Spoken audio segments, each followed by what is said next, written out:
Hey everybody, Teldo here, and welcome back to another episode of Tutorial Tuesday. And this week I'm going to be talking about another bomb build. It's pretty similar to the bomb build that I showcased last week in many aspects, but the main difference is that this one does not run a stun break, and it evolves a lot around Elixir R and the self-res that it brings. And it's a very, very old school build. I used to run this like 2 years ago. It was very strong back then because this used to be a stun breaker. Right now it doesn't break stuns anymore, it only removes immobilizes. But back then, damn, this build was really good. Nowadays it's still pretty good, surprisingly good. And I'm gonna showcase real quick the base of this build, so let me pull Chieftain here real quick. Let him deal some damage to me. And I'm gonna drop my first elixir, and when I drop below 25%, I can throw down a second elixir, and I pretty much res instantly from it. And since I run that trait, which drops some medkits, and drops slick shoes, I can actually resustain myself to full HP pretty much immediately. Let me actually not kill this.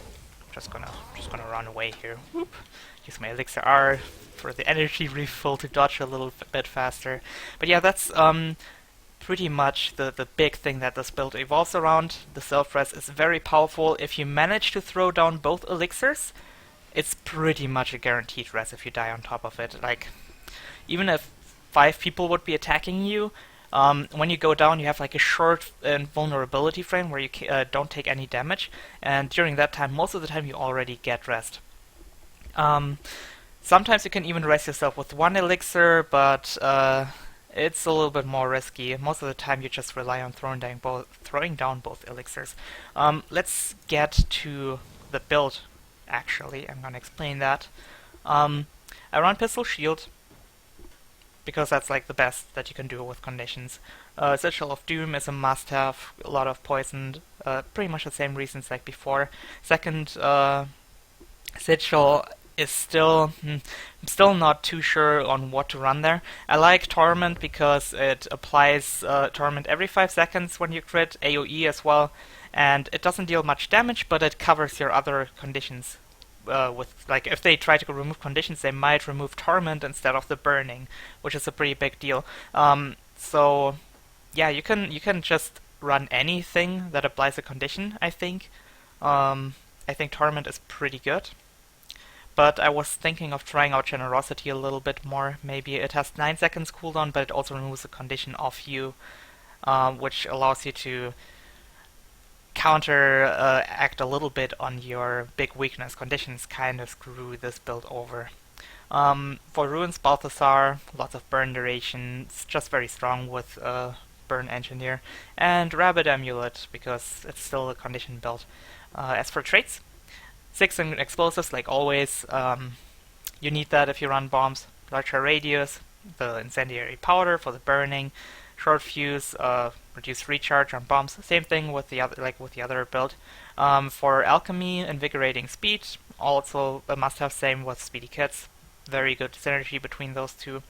And here you can choose between protection injection, which is most of the time better because you don't have a stun break, and you kind of need that protection to survive if you do get stunned, or you just need to magically avoid all the stuns, which is not really possible. Or you can also run Backpack Regenerator if they don't have as many stuns. This gives you a lot of sustain, and it's a really big trade-off choosing between those two. But you do need 20 points and tools with this build because the 15-point trait gives you an inertial converter, which recharges all your tool belt abilities, which is essential for the self-res when you drop below 25% HP. Has 90 seconds cooldown, a shorter cooldown than the elixir itself, so sometimes you might get a reset before the cooldown is off again.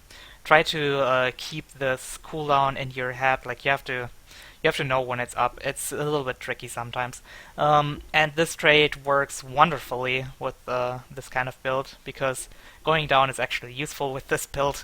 It gives you a little bit more damage, which doesn't really matter. It drops a few medkits, which is amazing to just resustain, and the slick shoes when you go down Well, man, they can screw people over when they try to stomp you, or when they just try to deal damage, or if you go down in the middle of a team fight and suddenly there's slick shoes everywhere. Enemies get screwed over by that. It's very useful. Like, even if you just get stomped, it's at least a little bit that you can still offer to a team fight if you don't get the self-res. So that's for the traits, and another big thing that I like running with this instead of toolkit, I like running flamethrower. I mean, toolkit offers a lot with the block, pry bar, the magnet, and throw wrench. Box of nails, they're all good abilities, they're all useful in their own ways. And the big thing that makes toolkit amazing is specifically the block and the pull. But you can't really combo off anything of the pull. You can hit a pry bar and that's about it. You don't have slick shoes to really like lock the target down by running through him and just keep knocking him down and keep CCing him.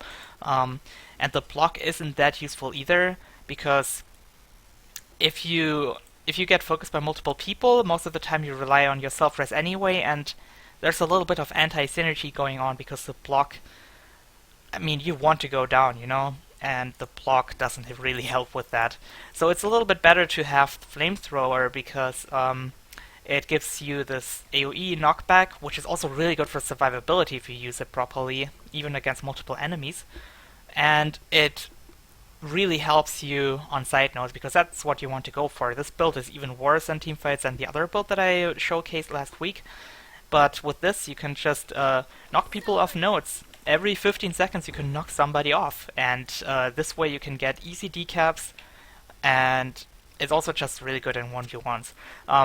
This build has a little bit more sustained damage than the other build in tankier matchups, because Flamethrower 1 deals a surprising... Okay, let's actually attack a medium target. A surprising good amount of damage, direct damage. This build doesn't have much direct damage because I have no power really, but you can see it's decent for a condition build if you just keep spamming that, and it applies a burning at the end every time as well.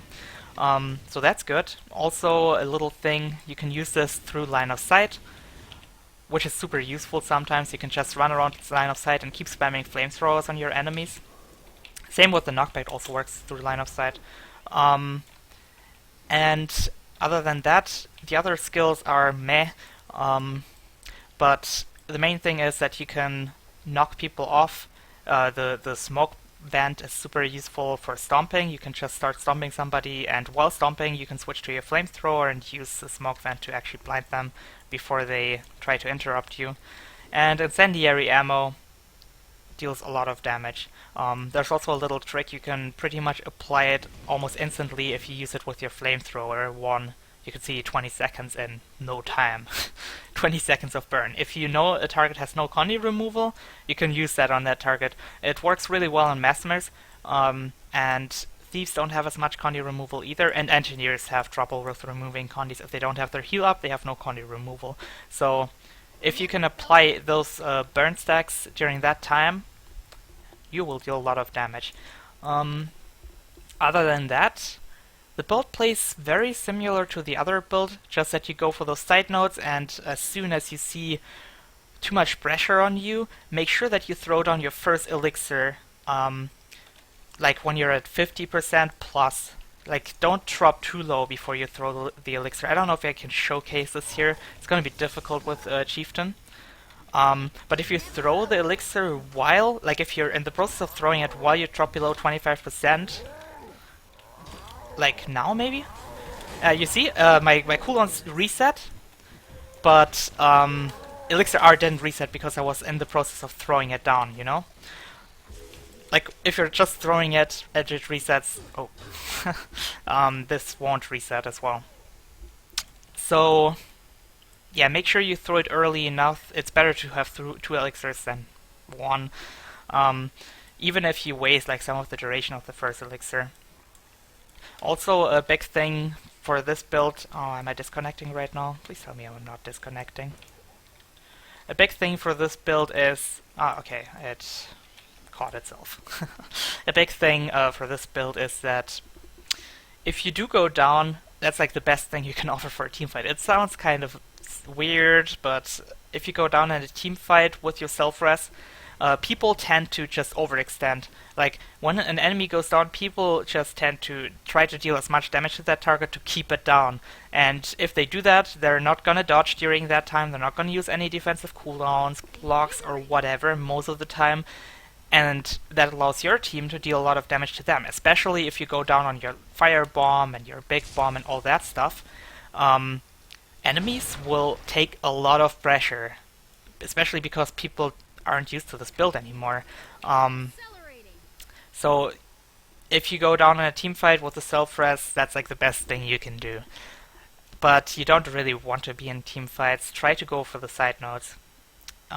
Use the self-res, try to pull multiple enemies on you. I've had so many situations where I was able to fight people off in 1v2s even, and even down both of them, because the self-res is so powerful and people just aren't used to it anymore. Big things you have to watch out for though is CC, and especially knockbacks. If you do get CC'd, you can die from 100 to 0 in just a chain CC. And if you have your elixir already down, like a rifle engineer can just knock you off, even if you go down. Rifle engineers are especially dangerous. Make sure that you don't go down if they have the rifle 4 up, because they can just knock you off even in your down state. But yeah, also make sure if you do go down, lay down stuff like a big bomb, and that's also really good. You can lay down a big bomb and a smoke bomb, and it will stealth you if you go down. It will also stealth allies around you, so that can sometimes make a little bit of a difference. And just like the big bomb and the smoke bomb with appliance peel really well. Like, it prevents a lot of damage from people who try to kill you. But yeah, also, yeah, okay, let's talk about a few more things. I'm just talking about everything that comes to mind right now. Smoke bomb works with your flamethrower 2 stealth. It's really useful. Like, it's a blast finisher that you pretty much always have available, so if you're just on range and you want to stealth for a few seconds, you can do that combo. A big thing that you need to keep in mind though, if you're really close to an enemy and you try to do that, the flamethrower 2 will break itself. Like, it will break the stealth immediately. It's pretty much a bug, I would say, because if you do that with your healing turret, which also deals damage, you will stay in stealth. It's just differently coded than other blast finishers here. Let's see. I use that, I deal damage to him, but it's fine, I still stay in stealth. But still, it's useful to use that sometimes. You can also use your flamethrower 4 and just use it as a blast finisher to get a few might stacks. Small things that can help a little bit. Flamethrower 4 in general is also a lot better since it got buffed, because this time around it actually deals direct damage every second, and applies burning as well. And since it deals direct damage, it helps you apply your procs on targets on range. So if a target goes down specifically, this is very useful.